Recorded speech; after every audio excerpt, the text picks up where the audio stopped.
Hello and welcome to another video from the only channel that you need to not only survive the current apocalypse but actually enjoy. And today we're going to talk about needle-eye camels. I said that I was going to talk about that, and somebody wrote me and said, man, I want to hear that needle-eye camel story. So anyway, in the Bible, Jesus always, one of the things he liked to do was exaggerate a point so people would actually get it. And one example of that was when he was trying to explain the stupidity of pointing out other people's sins. It seems like that's what religion's all about. It's trying to find a sin that you don't like and then go point your finger at everybody that does that sin. So what Jesus said was, before removing the little teeny tiny speck from your brother's eye, why don't you take that big old log out of your eye?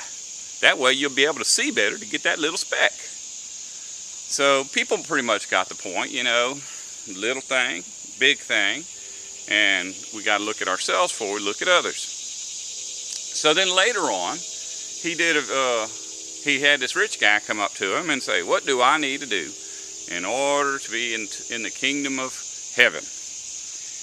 And Jesus said, well, follow the 10 Commandments, or the law. And he says, well, I already do that. So what else can I do? He said, well, take all your stuff and get rid of it and come follow me. And the guy got all upset and he walked off. And Jesus said, you know, it's going to be easier for a camel to go through an eye of a needle than for a rich man to enter into the kingdom of God. And people said, wow, that's terrible. And Jesus said, don't worry, what's impossible for man is possible for God. So there you go, that's the story.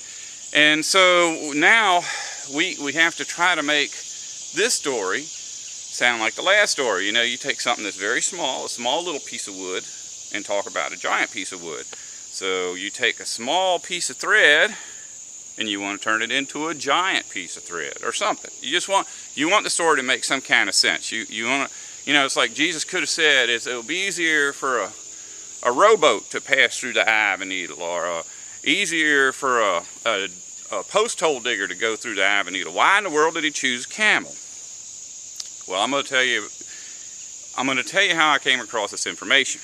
Just in my own life, I have started to make fishing nets. And, you know, in my mind, whenever I'm doing something like this, I'm wondering, why in the world am I the only person doing this? I mean, when I was little, my daddy would go out in about an hour and fill a wash tub up with fish, and by that afternoon he had them fish cleaned and our whole freezer was stacked with fish. You know, and now what do we have? Well, we've got people that go out and buy $5 worth of shrimp and put it on a $200 fishing pole to catch $2 worth of fish, and they'll spend all day doing it when they could easily go get one of these and go throw it and get some food. Well, see, that's not sporting. There, people want entertainment. Fishing with a hook is entertainment. This could be compared to work. You know, you go out there and you do physical labor all by yourself, and you go home with fish.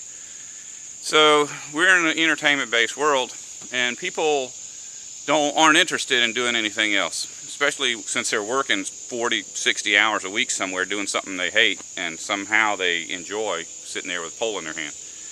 But when I was little, if you're going down the beach, it wasn't an odd thing to see my daddy fishing, because maybe every half a mile there'd be somebody throwing a net. Now, today you could go to Walmart and buy a net for 50 bucks. And I mean, they're monofilament nets. I don't really like them, but they do the job. And even though they're really available, very cheap, nobody owns one. The people that own one never throw one unless they're trying to catch bait so they can go sit out there with a pole to catch fish. Well, there's like an evolution going on here. See, when my daddy got his net, he had to go to the net maker, and there was probably a dozen or 2 dozen of them in the whole county. And he would look at you, see how tall you were, and ask you what you was going to fish for, so he could decide, you know, make a big mesh or a little mesh. You know, do you want it to be a braille net, or do you want it to be a Spanish net? There's just, every net was custom made. You know, what color do you want? And but there were guys like that around.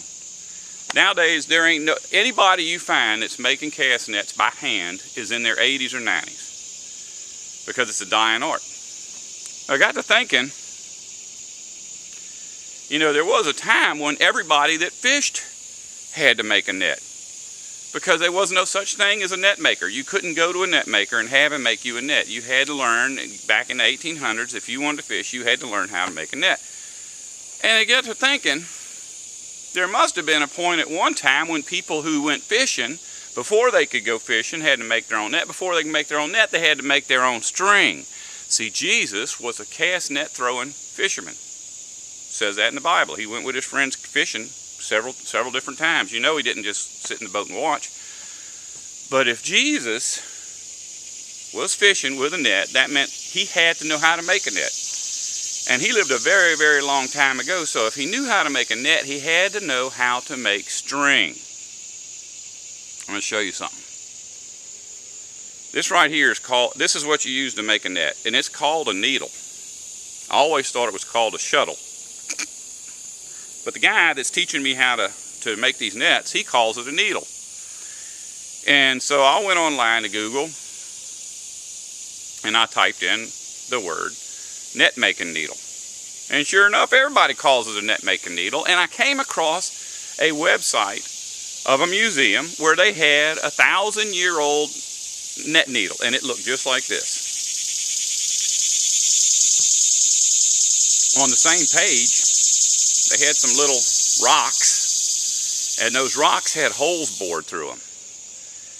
And they said that they had found those rocks in the Sea of Galilee, and that they were 2,000 years old, and some of the rocks, which were used for fishing weights, had camel hair in them.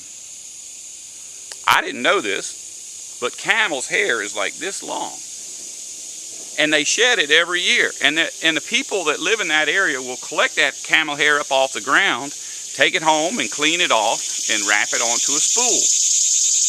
And basically, when Jesus said it's easier to put a camel through the eye of a needle, he was saying, it's like in our day, it's easier to put a spool through a needle. Now, that's out of the Bible, outside of the Bible. I mean, I had to do research on the internet, which, you know, makes it seem like, you know, the Bible's trying to confuse us. But remember, when the Bible was written, pretty much everybody knew what Jesus was talking about. In fact, Jesus made a habit of hanging out with poor people that was throwaways. Probably when he was talking to that rich man, the group that he was with was wearing clothes made out of camel hair. And probably Jesus was wearing clothes made out of camel hair too. We're told that John the Baptist wore camel hair clothes, but that's just because he was very poor. But there was a lot more poor people over there than just John the Baptist. But knowing that John the Baptist wore clothes made out of camel hair, then we should just logically conclude that he would have put camel hair in the needle to repair his clothes.